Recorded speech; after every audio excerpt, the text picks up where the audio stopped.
नमस्कार। असम आदित्य से मैं काजल आप सभी का स्वागत करती हूं। आइए देखते हैं आज की पहली खबर। आज से 103 साल पहले 13 अप्रैल 1919 को जालियांवाला बाग में खून की होली खेली गई थी। ब्रिटिश सरकार के रिकॉर्ड के अनुसार कर्नल रेजिनाल्ड डायर द्वारा आदेशित अंधाधुंध गोलीबारी में पुरुषों, महिलाओं और बच्चों सहित 388 लोग मारे गए थे, जबकि 1200 लोग घायल हुए थे। इस खौफनाक घटना के भले 103 साल पूरे हो चुके हों, लेकिन इसकी याद आज भी लोगों की रूह कपा देती है। 13 अप्रैल 1919 को बैसाखी के शुभ मौके पर भारत को ऐसे जख्म मिले थे जिसे 103 साल के बाद भी नहीं भुलाया जा सकता है। आज हम आपको गुलाम भारत की ऐसी दास्तां बताने वाले हैं जिसे गुजरे सालों हो गए हैं, लेकिन आजादी पाने के लिए हमारे पूर्वजों ने क्या संघर्ष किया है ये हमें बताता है। ये कहानी अंग्रेजी हुकूमत की भारत के आम लोगों पर किए गए सबसे बड़े अत्याचारों में से एक की है। बैसाखी के दिन यानी 13 अप्रैल को जालियांवाला बाग नरसंहार हुआ था। आज यानी 13 अप्रैल 2022 को इस हत्याकांड को पूरे 103 साल हो गए हैं। इस दिन को हर भारतीय शहादत के दिन के रूप में देखता है। आज के दिन पंजाब के अमृतसर में जालियांवाला बाग में खून की नदियां बह गई थी। पंजाब के अमृतसर में एक जगह का नाम है जालियांवाला बाग। 13 अप्रैल 1919 को बैसाखी के शुभ मौके पर यहाँ बड़ी संख्या में लोग इकट्ठा होकर स्वतंत्रता सेनानी सत्यपाल और सैफुद्दीन की गिरफ्तारी के खिलाफ एक सभा का आयोजन कर रहे थे। हालांकि इस दिन अंग्रेजी सरकार ने लोगों की आवाज को दबाने के लिए शहर में कर्फ्यू लगा रखा था, लेकिन इस गिरफ्तारी के विरोध में शहर की कई महिलाएं, बच्चे और पुरुष अपने घरों से निकले और जालियांवाला बाग में जाकर बैठ गए। वहां लोग शांत ढंग से एक सभा कर रहे थे। साथ ही कुछ लोग बैसाखी के मौके पर वहां मेला देखने भी आए थे। इसी बीच अंग्रेज ब्रिगेडियर जनरल रेजिनाल्ड डायर ने बच्चों, महिलाओं और पुरुष जो वहां बैठकर अपना विरोध जता रहे थे, उन पर गोली चलाने का आदेश अंग्रेजी सैनिकों को दिया। इस हत्याकांड में कई परिवार खत्म हो गए। हत्याकांड में लोगों को भागने तक का मौका नहीं मिला। जालियांवाला बाग चारों तरफ से घरों से घिरा हुआ था और बाहर निकलने का केवल एक ही रास्ता था, जो बेहद संकरा था। इस कारण लोग वहां से बाहर नहीं निकल पाए और फंस कर रह गए। अंग्रेजों ने केवल 10 मिनट के भीतर करीब 1650 राउंड गोलियां चलाई थी। इन गोलियों से बचने के लिए लोग बाग में बने कुएं में कूद गए थे। थोड़ी ही देर में ये कुआं लाशों से भर गया। वैसे तो आज भी जालियांवाला बाग नरसंहार में कितने लोग शहीद हुए हैं इसका सही आंकड़ा मौजूद नहीं है, लेकिन डिप्टी कमिश्नर कार्यालय में 484 शहीदों का नाम दर्ज है। अंग्रेजी सरकार के डॉक्यूमेंट्स में 379 लोगों की मृत्यु हुई थी और 200 से ज्यादा लोग घायल हुए थे, लेकिन अपुष्ट आंकड़ों के अनुसार करीब 1000 लोग शहीद हुए थे और 2000 से ज्यादा लोग घायल हुए थे। इस जालियांवाला बाग हत्याकांड में उधम सिंह भी मौजूद थे। 21 साल के बाद साल 1940 में वो लंदन पहुंचे। वहां उन्होंने आम लोगों पर जालियांवाला बाग में गोला चलाने का आदेश देने वाले अंग्रेज अफसर जनरल डायर को गोली मारकर हत्या कर दी, लेकिन बाद में लंदन की एक कोर्ट में उधम सिंह को फांसी की सजा दे दी गई। इस फांसी के बाद भारत में आजादी की लड़ाई और तेज हो गई और 15 अगस्त 1947 को भारत आजाद हो गया। News desk report, Assam Aditya. अब बढ़ते हैं अगली खबर की ओर। फिलीपींस में भारी बारिश से हालत बेकाबू है। तूफान मैगी के कहर से अब तक 58 लोगों की जानें चली गई। वहीं करीब 17,000 से अधिक लोगों को घर छोड़कर शेल्टर होम में शरण लेनी पड़ रही है। फिलीपींस में तूफान मैगी ने तबाही मचा दी है।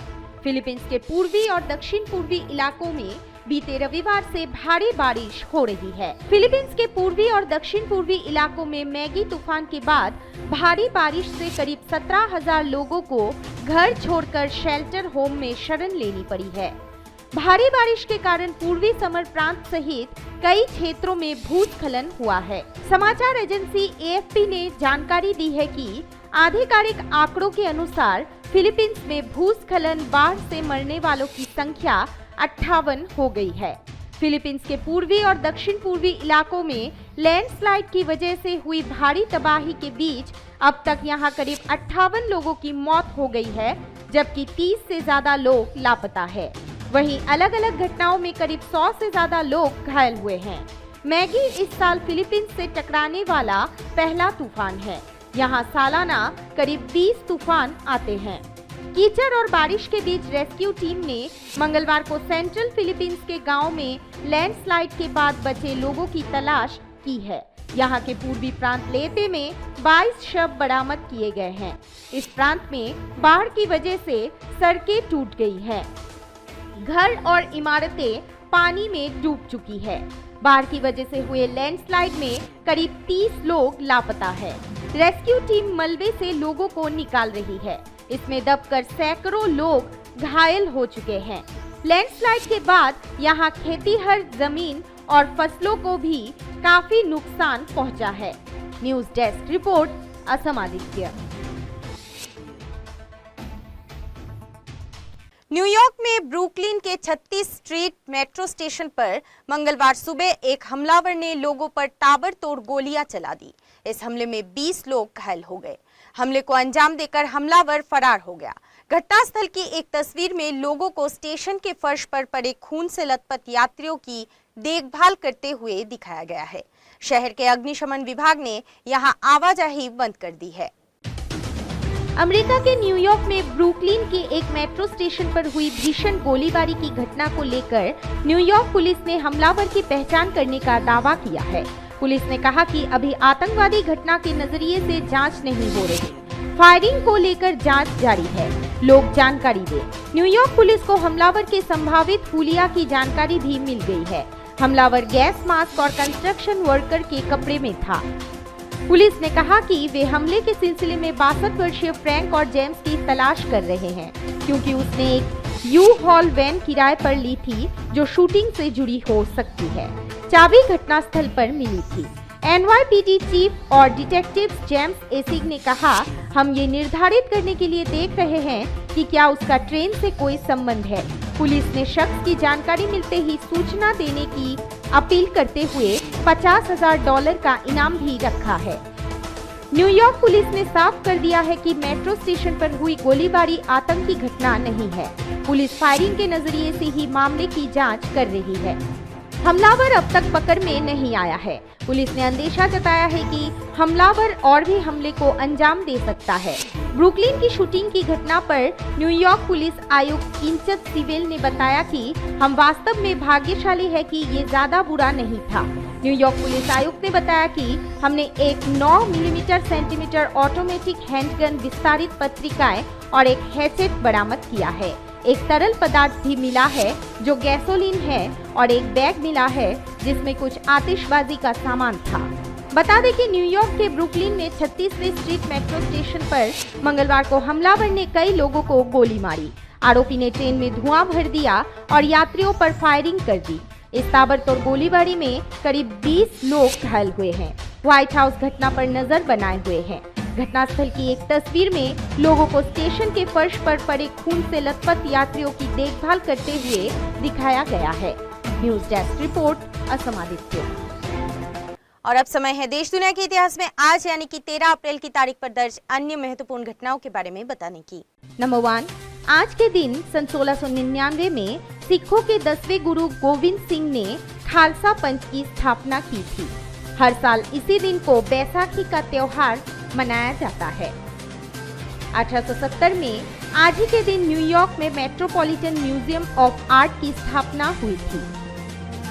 1890 में भारत की पहली फिल्म श्री पुंडलिक का निर्माण करने वाले फिल्मकार दादा साहेब तोरणे का जन्म हुआ था।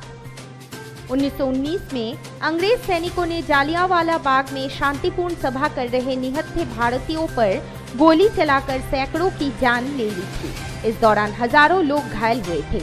इस घटना ने देश के स्वतंत्रता संग्राम का रुख मोड़ दिया था। 1960 में फ्रांस ने सहारा मरुस्थल में परमाणु बम का परीक्षण किया था। वो ये उपलब्धि हासिल करने वाला चौथा देश बना था। 1984 में भारतीय क्रिकेट टीम ने शारजाह में पाकिस्तान को 58 रन से हराकर पहली बार एशिया कप जीता था। 1997 में अमेरिका के युवा गोल्फ खिलाड़ी एल्ड्रिक टाइगर वुड्स ने 21 साल की उम्र में यूएस मास्टर्स चैंपियनशिप जीतकर सबसे कम उम्र में ये खिताबी विजय दर्ज की थी।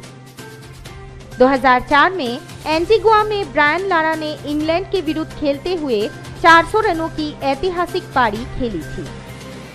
2005 में विश्वनाथन आनंद चौथी बार विश्व शतरंज चैंपियन बने थे और आज ही के दिन सन 2018 में 65वें राष्ट्रीय फिल्म पुरस्कारों की घोषणा की गई थी, जिसमें श्रीदेवी सर्वश्रेष्ठ अभिनेत्री और विनोद खन्ना को दादा साहेब फाल्के पुरस्कार से सम्मानित किया गया था। आज के लिए बस इतना ही। देखते रहिए असम आदित्य। नमस्कार।